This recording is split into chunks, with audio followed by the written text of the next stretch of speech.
구약성경 말라기 3장 6절에서 12절까지 말씀을 제가 봉독해 드립니다. 구약성경 1330면에 있는 말라기 3장 6절에서 12절까지 말씀입니다. 나 여호와는 변하지 아니하나니 그러므로 야곱의 자손들아 너희가 소멸되지 아니하느니라. 만군의 여호와가 이르노라. 너희 조상들의 날로부터 너희가 나의 규례를 떠나 지키지 아니하였도다. 그런즉 내게로 돌아오라. 그리하면 나도 너희에게로 돌아가리라 하였더니 너희가 이르기를 우리가 어떻게 하여야 돌아가리까 하는도다. 사람이 어찌 하나님의 것을 도둑질하겠느냐. 그러나 너희는 나의 것을 도둑질하고도 말하기를 우리가 어떻게 주의 것을 도둑질하였나이까 하는도다. 이는 곧 11조와 봉헌물이라. 너희 곧 온 나라가 나의 것을 도둑질하였으므로 너희가 저주를 받았느니라. 만군의 여호와가 이르노라. 너희의 온전한 11조를 창고에 들여 나의 집에 양식이 있게 하고 그것으로 나를 시험하여 내가 하늘 문을 열고 너희에게 복을 쌓을 곳이 없도록 붙지 아니하나 보라. 만군의 여호와가 이르노라. 내가 너희를 위하여 메뚜기를 금하여 너희 토지 소산을 먹어 없애지 못하게 하며 너희 밭에 포도나무 열매가 기한 전에 떨어지지 않게 하리니 너희 땅이 아름다워짐으로 모든 이방인들이 너희를 복되다 하리라. 만군의 여호와의 말이니라. 아멘. 우리 옆 사람과 인사하겠습니다. 말씀에 은혜 되세요. 이렇게 인사하겠습니다. 말씀에 커다란 은혜가 되시기를 주의 이름으로 축원합니다. 네, 오늘 말씀 11조에 관한 내용입니다. 11조라고 해서 딱 우리가 헌금 목록에 딱 11조 목록만 말하는 게 아니라 전체 하나님께 드리는 물질을 말하는 것입니다. 말라기 3장 10절에 보면 이렇게 돼 있죠. 만군의 여호와가 이르노라. 너희의 온전한 11조를 창고에 들여 나의 집에 양식이 있게 하고 그것으로 나를 시험하여 내가 하늘 문을 열고 너희에게 복을 쌓을 곳이 없도록 붙지 아니하나 보라. 이렇게 돼 있습니다. 여러분 질문을 드리겠습니다. 온전한 11조를 드리면 하나님께서 물질의 복을 주시나요?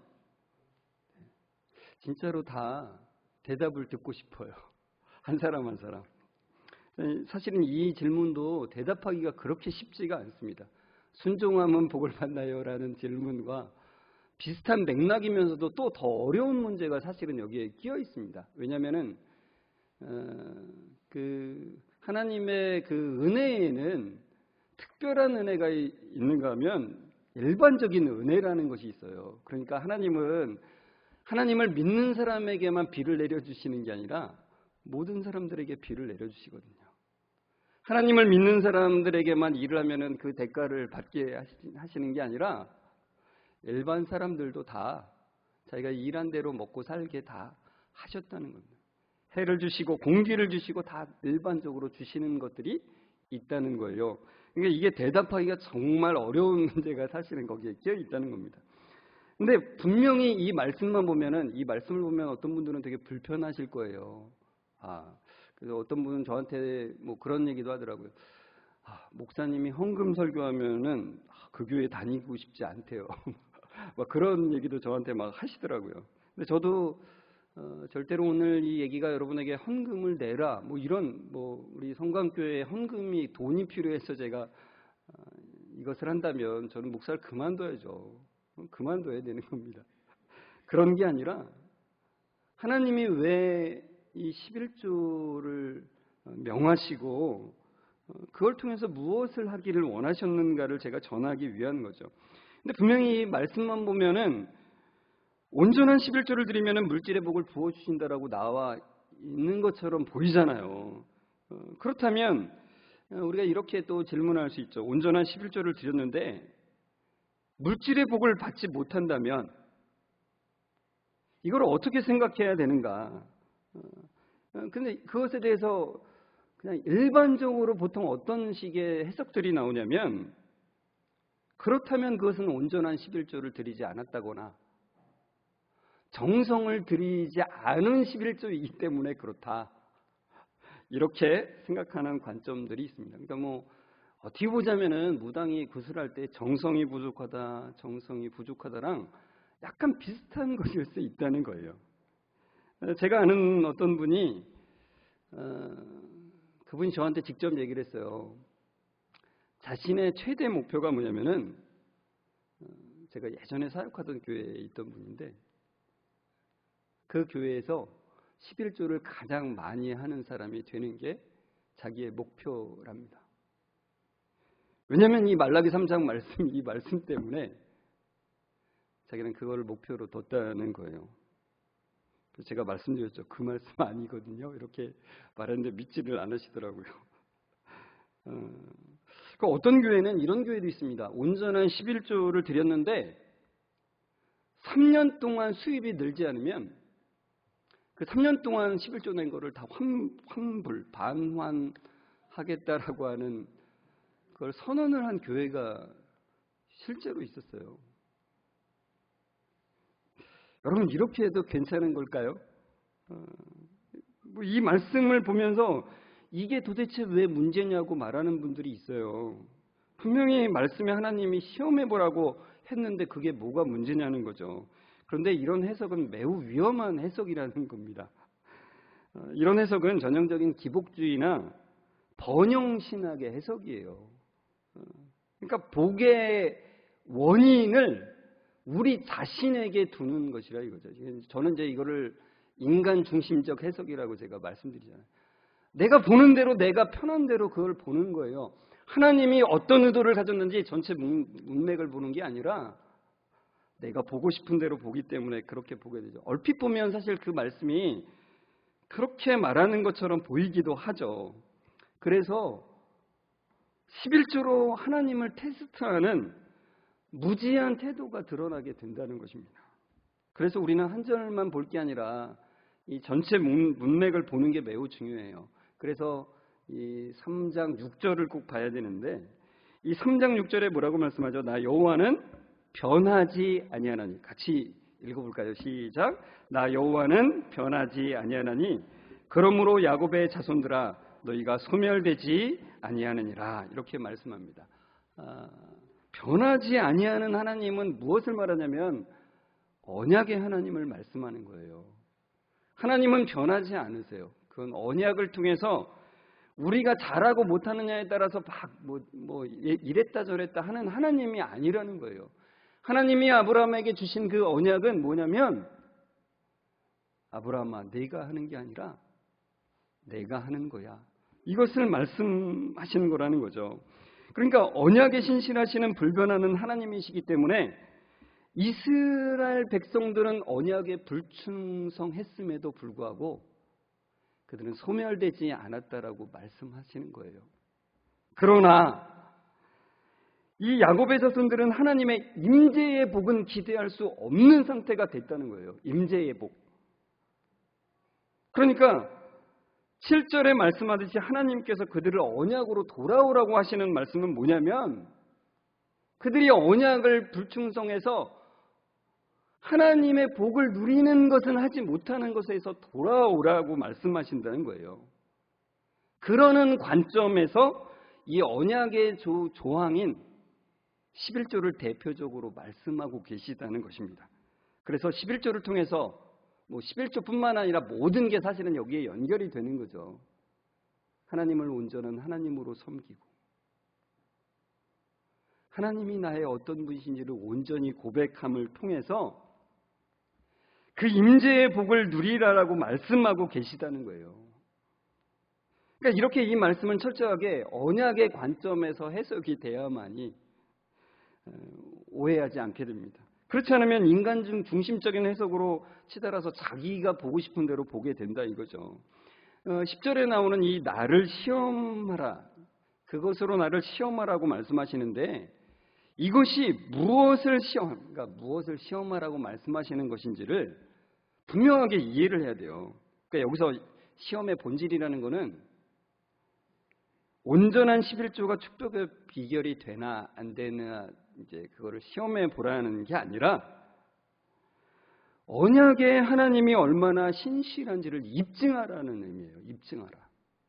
그러니까 다른 말로 말하면 좀 더 우리에게 와닿게 말하자면 신실하신 하나님을 경험하라 이런 뜻이에요. 경험하라. 그러니까 하나님의 언약적 신실함은 언약을 파기하는 자들에게는 하나님은 언약을 통해서 우리 앞에 와 계세요. 이미 신실하게. 언제나 변함없이. 그런데 내가 그걸 거부하고 내가 원하는 대로 사는 자에게는 그 복을 누릴 수가 없는 거죠. 하나님은 우리에게 인격을 주셨고 그 인격의 책임으로, 그러니까 기계로 무작정 무조건적으로 하는 것이 아니라 우리 인격이 발휘되도록 하신다고 제가 여러 번 말씀드렸잖아요.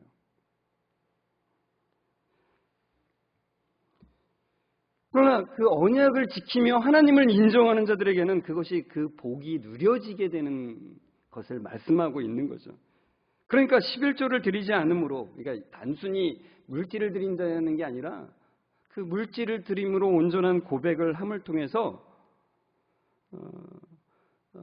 언약을 지켜나가는 자에게 참 복이 있는 것인데, 그렇지 않은 자들은 내가 복과 담을 쌓고 살아가는 삶이 돼버린다는 것입니다.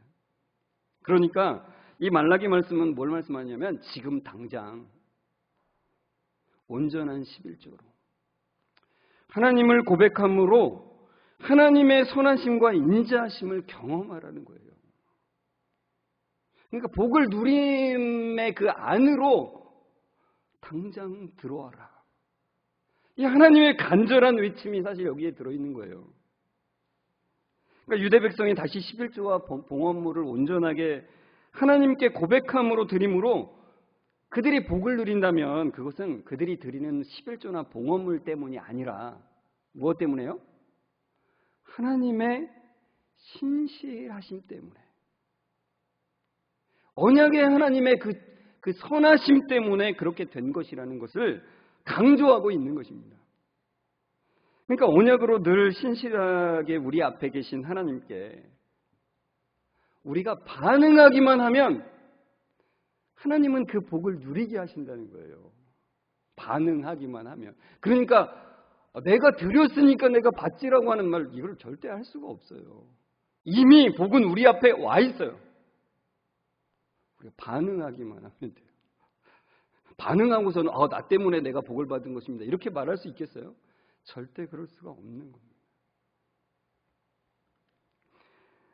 말라기 3장 11절과 12절에 보면 이렇게 되어 있습니다. 만군의 여호와가 이르노라, 내가 너희를 위하여 메뚜기를 금하여 너희 토지 소산을 먹어 없애지 못하게 하며 너희 밭에 포도나무 열매가 기한 전에 떨어지지 않게 하리니 너희 땅이 아름다워짐으로 모든 이방인들이 너희를 복되다 하리라. 만군의 여호와의 말이니라.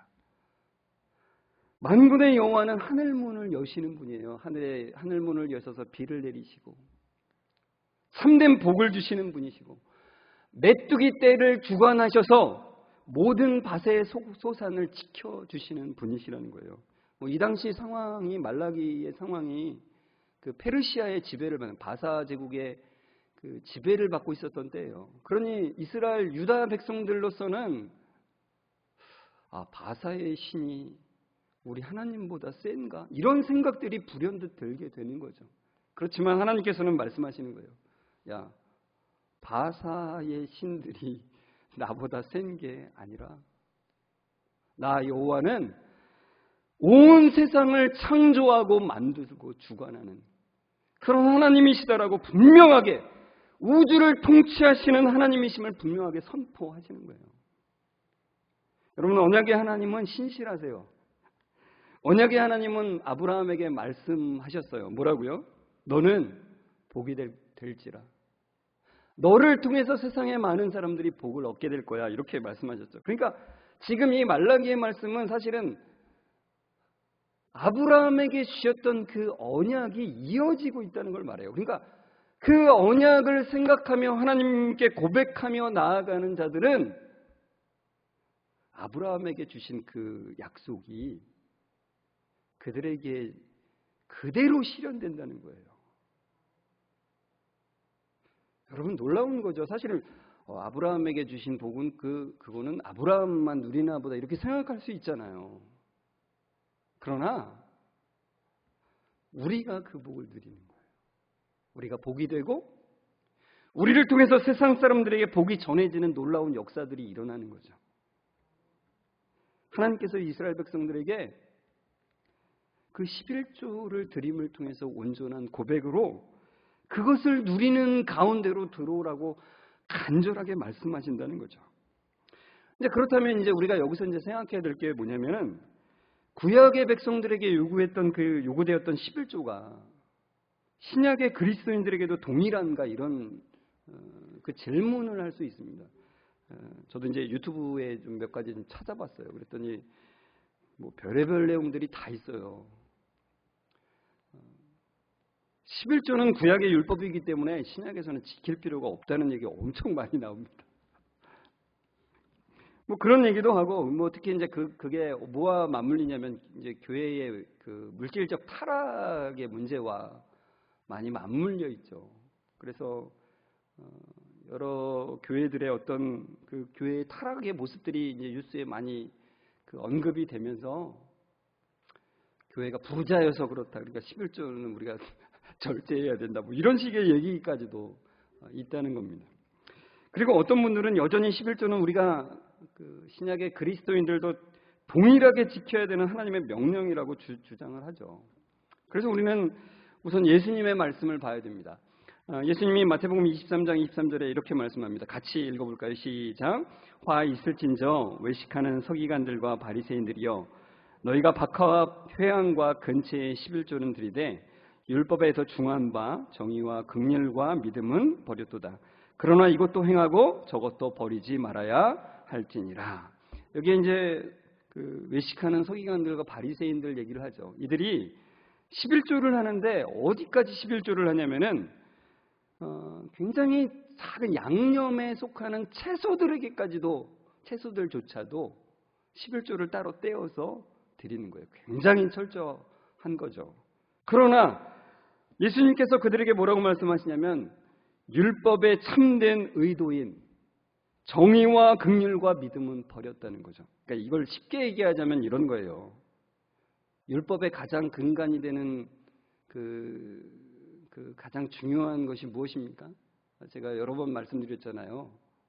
하나님을 사랑하고 이웃을 내 몸과 같이 사랑하는 것에 모든 율법이 사실은 달려 있다라고 말씀했잖아요. 그 강령이라고 하는 말이 바로 매달려 있다라고 하는 뜻이라고 말씀드렸잖아요. 그러니까 하나님을 온 마음 다해 사랑하고 이웃을 내 몸과 같이 사랑함이 없이 율법을 지키는 것은 아무런 의미가 없는데, 사실 서기관과 바리새인들은 율법을 겉으로는 매우 철저히 지키고 있다는 거죠. 본인들은 굉장히 철저히 지키고 있다고 할지 모르지만 주님은 그렇지 않다라고 말씀하시는 거예요. 그래서 고린도전서 13장 3절에 그렇게 말씀하잖아요. 내가 내게 있는 모든 것으로 구제하고 내 몸을 불사르게 내줄지라도 사랑이 없으면 내게 아무 유익이 없느니라. 아무런 유익이 없어요.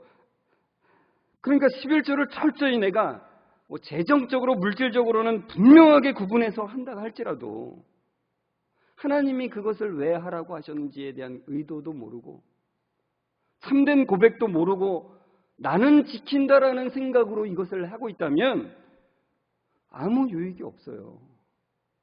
오히려 그걸 통해서 죄를 짓게 되죠. 아, 나는 하고 있어. 나는 우리 교회에서 할 말이 있어. 이런 방향으로 가는 것은 죄를 짓는 것입니다. 교회를 무너뜨리는 것입니다. 하나님의 말씀을 모독하게 되는 것입니다.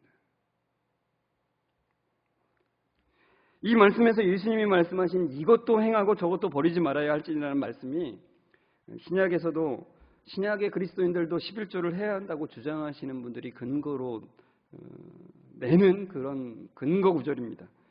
그러나 좀 더 여러 가지 이런 정황적인 것들을 볼 때 이 말씀은 예수님께서 11조 규정을 행하라고 하시는 말씀이라기보다는 모세 율법의 11조를 존중하는 것이라고 보는 게 더 타당합니다. 그러니까 사실 이 당시에 예수님 시대만 해도 유대인들은 모든 율법의 말씀을, 그러니까 의식법이든 모든 하나님 우리가 뭐 영원히 지켜야 되는 그 도덕법이든 동일하게 모든 걸 지키고 있었던 시대이기 때문에 우리와 똑같이 적용하기는 사실은 좀 힘든 것이 있습니다.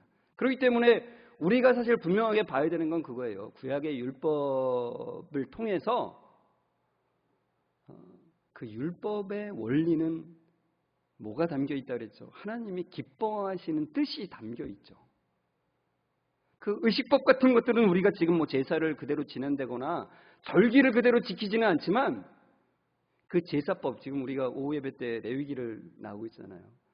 그 제사법을 통해서 우리가 하나님이 기뻐하시는 뜻들을 계속해서 발견해 나가고 그 방향으로 우리는 계속 나가는 것이죠. 마찬가지로 이 11조도 구약에서 하나님께서 어떤 그 의도로 그것을 하셨는지를 우리가 보고 그 원리를 지켜나가는 것이죠. 하나님께서 11조를 말씀하신 그 구절을 보면서 하나님의 뜻을 발견하고 그 원리대로 하나님이 기뻐하시는 방향으로 나아가는 우리가 되기를 원합니다. 그런데 먼저 이제 구약에 이제 그 하나님께서 율법을 통해서 11조를 말씀하시는 구절들을 보기 전에 중요한 전제가 있어요. 하나님은 돈이 필요하신 분이 아니시다. 하나님이 필요한 게 아니라 사람이 필요한 거예요. 근데 그냥 사람이 필요해서 그냥 그렇게 하신 게 아니라 하나님 나라의 원리가 그 11조를 통해서 사용되는 것을 통해서 그 원리가 실현되기를 원하신다는 것이죠. 그래서 우리가 언제 왜 하나님께서 11조를 하라고 하셨는지를 좀 크게 네 가지를 좀 살펴보려고 그래요. 첫 번째는 전적으로 주의 일에 전념하는 자들을 위해서 11조를 하라고 하셨어요. 민수기 18장 24절에 보면 이스라엘 자손이 여호와께 거제로 드리는 11조를 레위인에게 기업으로 주었으므로 내가 그들에 대하여 말하기를 이스라엘 자손 중에 기업이 없을 것이라 하였노라. 그러니까 기업이 주어지지 않은, 그러니까 쉽게 말하자면 땅이 주어지지 않은 이 레위 지파 사람들에게 하나님께서 이스라엘 백성들이 드리는 그 11조를 레위인들에게 주도록 그렇게 하셨다는 거예요. 그러니까 그것으로 생계를 유지하는 거죠. 참 제가 말씀드리기가 좀 민망한 면이 있긴 하지만 분명히 성경에 말씀하는 바가 전념하는 자들에게, 그러니까 지금도 신약에서도 동일한 원리가 되는 거죠. 지금 목회자들이 그 옛날에 그 구약 시대에 그 제사장이나 레위인하고는 다릅니다. 그렇지만 그 원리적으로 볼 때 자기의 생업을 갖지 않고 주의 일에 전념하고 있기 때문에 이스라엘 백성들이 드리는 11조가 레위인들에게 주어졌듯이 마찬가지로 이 신약의 교회들의 그 목회자들에게도 똑같은 원리가 적용되는 것이라는 것이죠. 그 다음에 두 번째, 언제 하나님께서 이제 드리라고 말씀하셨냐면 성막 및 기구 유지 보수를 위해서라는 겁니다. 민수기 3장 6절에서 8절에 보면 이렇게 되어 있습니다. 레위 지파는 나아가 제사장 아론 앞에 서서 그들에게 시중하게 하라. 그들이 회막 앞에서 아론의 직무와 온 회중의 직무를 위하여 회막에서 심우하되 곧 회막의 모든 기구를 맡아 지키며 이스라엘 자손의 직무를 위하여 성막에서 심우할지라.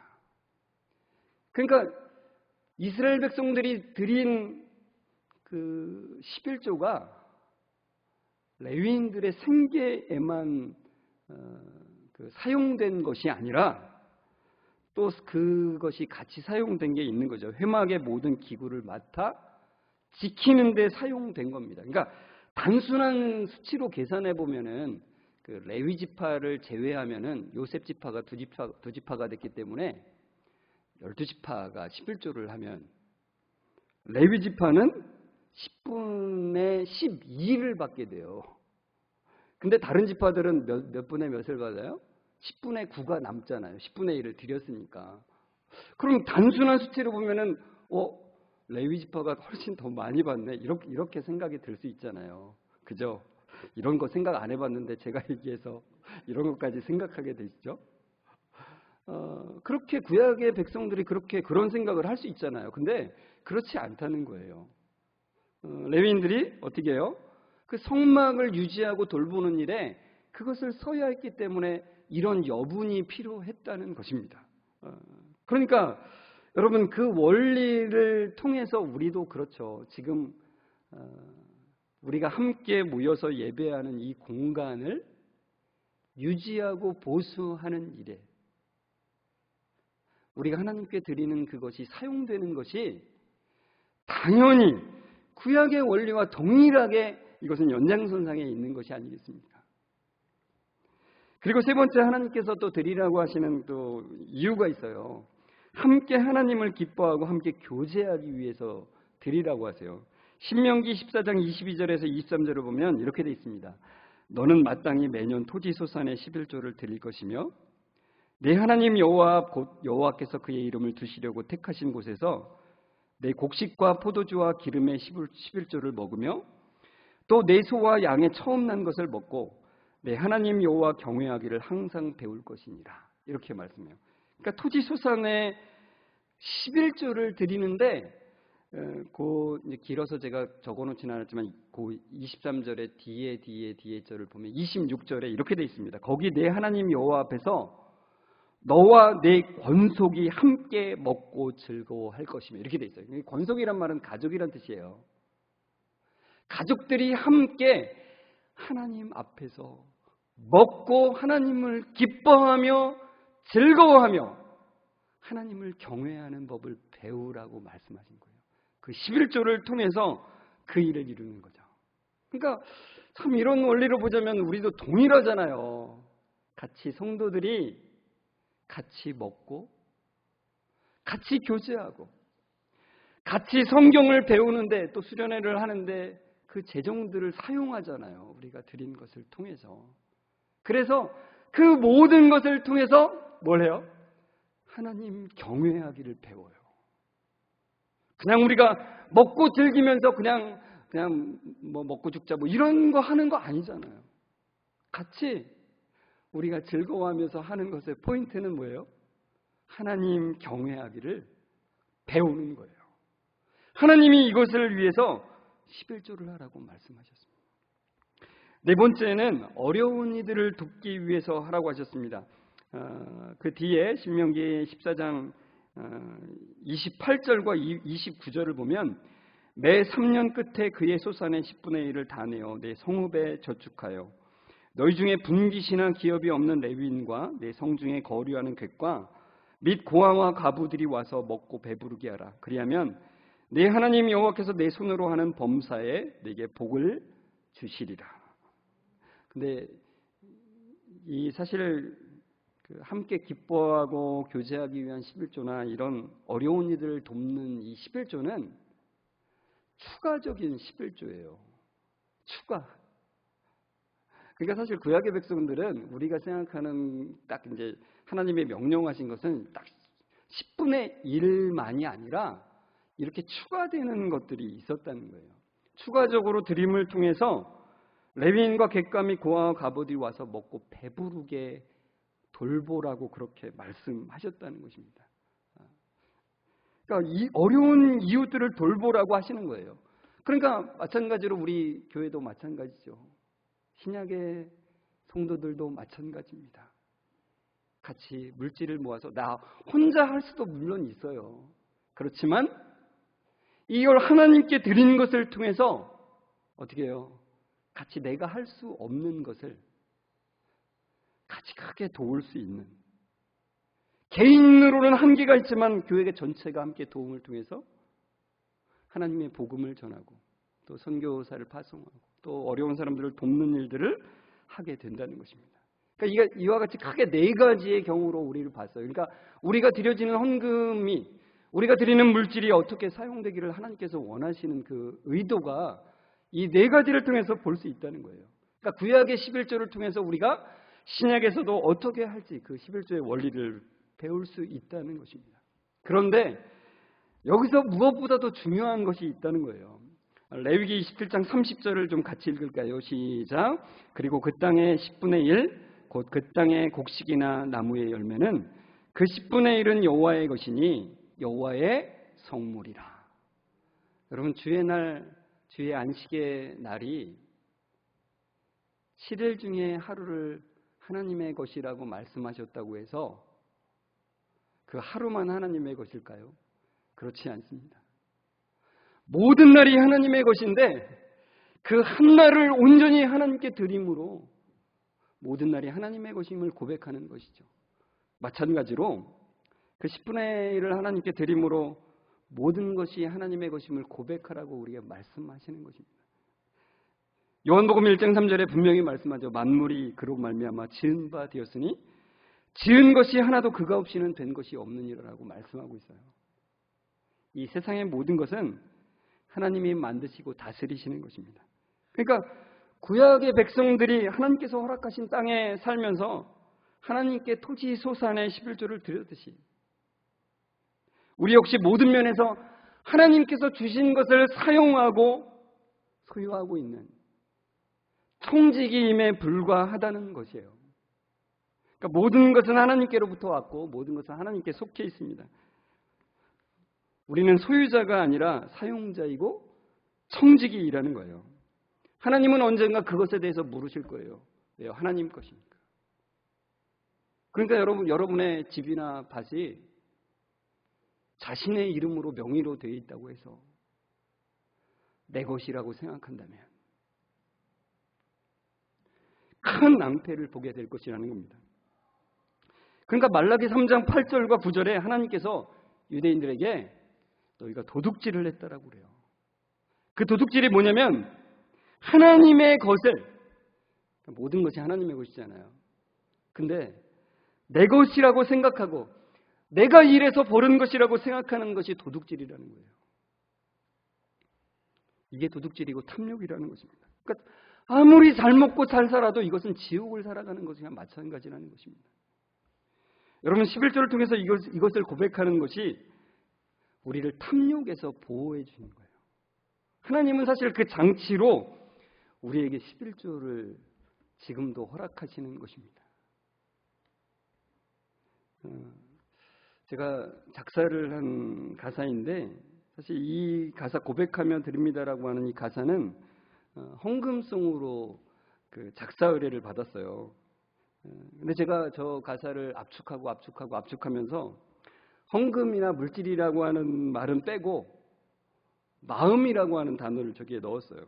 그러니까 우리가 가진 모든 것이 하나님의 것이기 때문에 받지 아니한 것이 하나도 없기 때문에 우리는 10분의 1을 드렸다고 해서 내 할 도리를 다했다라고 생각할 수가 없는 거예요. 그렇기 때문에 우리는 우리 자신을 드리는 거예요. 우리의 마음을 드리는 거죠. 우리의 몸을 드리는 것입니다. 잠깐 한번 이 가사를 좀 생각하면서 잠깐 듣는 시간을 가졌으면 좋겠습니다.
네, 우리에게 모든 것을 주신 그 하나님을 바라보며 우리가 늘 살아가면 좋겠습니다. 여러분, 하나님께서 우리에게 그 10분의 1이라고 하는 그 구약의 율법을 주셨는데 정확히 10분의 1이 아니어도 사실은 상관은 없습니다. 그러나 이 구약의 11조가 가지는 이 비율 10분의 1이 굉장히 중요한 기준은 될 수 있다는 거예요. 거기에 하나님께서 추가적으로 그러니까 내 감사함이 단순히 인색함으로 표현되는 게 아니라 참 하나님께 기쁨으로 나아가는 것으로 그렇게 드리라고 말씀을 하고 있는 거죠. 그러니까 그것이 단순히 교회가 돈이 필요해서도 아니고 내가 해야만 그 교회가 운영돼서도 아니고 우리가 돈에 묶여 살아가지 않게 하기 위한 하나님의 사랑의 장치인 거예요. 하늘나라의 원리인 거예요. 그러니까 우리가 하나님께 드리는 것, 형제를 돕고 복음을 온 세상에 증거하는 일에 우리가 인색한가 아니면 관대한가는 우리가 과연 돈에 묶여 사는지 아닌지를 사실 보여준다는 것입니다. 그것을 바로 11조를 통해서 말씀하시는 건데 안식일이 우리를 의무적으로 올가매기 위한 도구가 아니듯이 11조도 우리를 의무적으로 올가매기 위한 도구가 아니라는 겁니다. 그러니까 이것은 돈을 사랑하여서 돈과 함께 망하지 않게 하기 위한 하나님의 안전장치, 그 자녀들을 보호하시기 위한 하나님의 안전장치라는 것입니다. 말라기 3장 7절에 이렇게 말씀하죠. 만군의 여호와가 이르노라. 너희 조상들의 날로부터 너희가 나의 규례를 떠나 지키지 아니하였도다. 그런즉 내게로 돌아오라. 그리하면 나도 너희에게로 돌아가리라. 하나님은 말라기 선지자를 통해서 말씀하세요. 온전한 11조의 고백을 통해서 내게로 돌아오라 그랬어요. 돌아오라. 참된 회심은 물질의 변화를 일으켜요. 그러니까 여러분, 구원받은 자에게는 물질에 대한 태도가 너무너무 중요한 거예요. 왜요? 그 사람이 물질을 어떻게 쓰는지 보면 그 사람의 주인이 누구인지를 분명하게 알 수 있다는 거예요. 과연 하나님의 주인인지, 그 자신이 주인인지를 분명하게 알 수 있다는 거예요. 제가 이 말씀을 준비하면서 제 자신을 보면서 좀 눈물이 나더라고요. 하나님이 주인인 삶을 살아가기를 소원합니다. 하나님이 영광받는 그런 삶을 살기를 원합니다. 여러분, 주님의 나를 하나님께 온전히 하나님 안에서 보낼 때 나머지 날도 그와 동일하게 이어진다라고 말씀드렸듯이 마찬가지로 내가 가진 모든 것이 하나님의 것임을 고백하며 10의 1조를 드릴 때 나머지 모든 물질의 소유나 사용이 그 고백으로 이어지는 거예요. 그러니까 참 이 주일에 우리가 드리는 이것이 그냥 단순한 게 아니라는 거예요. 너무나 커다란 의미를 가지고 있는 것입니다. 이 세상은 탐욕이 지배하고 있어요. 돈을 사랑함이 너무나도 가득해요. 저도 돈이 너무 좋아요. 목사님은 돈을 안 좋아할 거라고 생각하는 분들이 가끔 있는데 저도 너무 돈이 좋아요. 이 세상이 다 그래요. 우리의 본능이 그래요. 그렇지만 탐욕이 지배하는 이 세상에서 탐욕이 우리의 마음을 너무나 강권적으로 지배하는 우리의 마음 속에서 참으로 회심한 성도가 살아가는 방식, 이 세상을 창조하시고 다스리시는 하나님, 나의 삶의 모든 주인이신 그 주님, 그 주님께서 우리가 참된 기쁨과 복으로 돌아오기를 간절히 우리를 부르고 계시다고요. 너의 탐욕으로 살아가면 그것은 저주의 삶을 살아가는 것인데 이 참된 고백으로 살아갈 때 너가 참된 하나님의 언약의 신실함을 누리게 될 거라고 우리에게 말씀하고 계시는 거예요. 여러분, 저는 우리 모든 성도들이 이 복을 누렸으면 좋겠어요. 여러분, 잘못된 그런 헌금관이나 그 11조관을 통해서 흔들리지 마시고 참으로 하나님께서 말씀하시는 그 놀라운 언약의 은혜, 그 신실함을 누리는 것에 여러분의 그 가치를 두시고 흔들리지 마시고 참된 복을 누리시는 여러분들 되시길 주의 이름으로 축원합니다. 우리 같이 아까 불렀던 찬송인데 나의 가장 큰 기쁨 나의 하나님. 아까는 듣기만 하셨는데 이제 우리의 입술로 한번 같이 고백했으면 좋겠어요. 나의 가장 큰 기쁨 나의 하나님. 내가 가진 것은 다 하나님이 주셨습니다. 나의 두 손에 소중한 마음을 담아서, 나를 담아서, 내 몸을 담아서, 내 마음을 담아서, 내 생명을 담아서 주님께 드리는 삶을 살기를 원합니다라는 고백으로 같이 찬송했으면 좋겠습니다.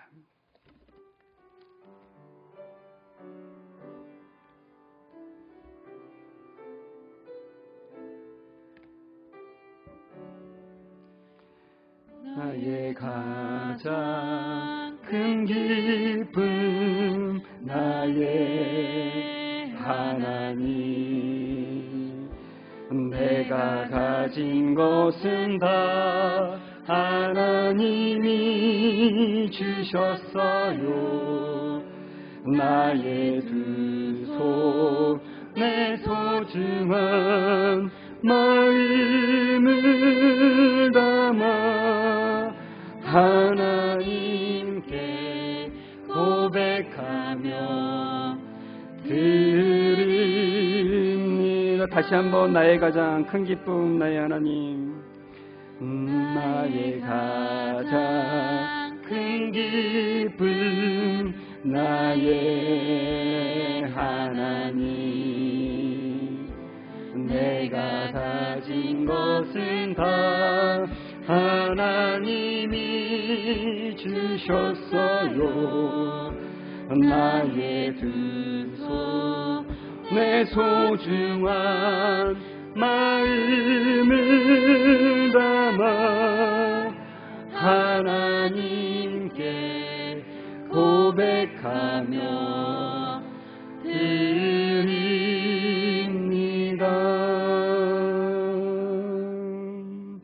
하나님 감사합니다. 모든 만물을 창조하시고 다스리시는 하나님, 우리가 말로만 하나님을 주인이라 칭하는 것에서 이 시간 돌이키기를 원합니다.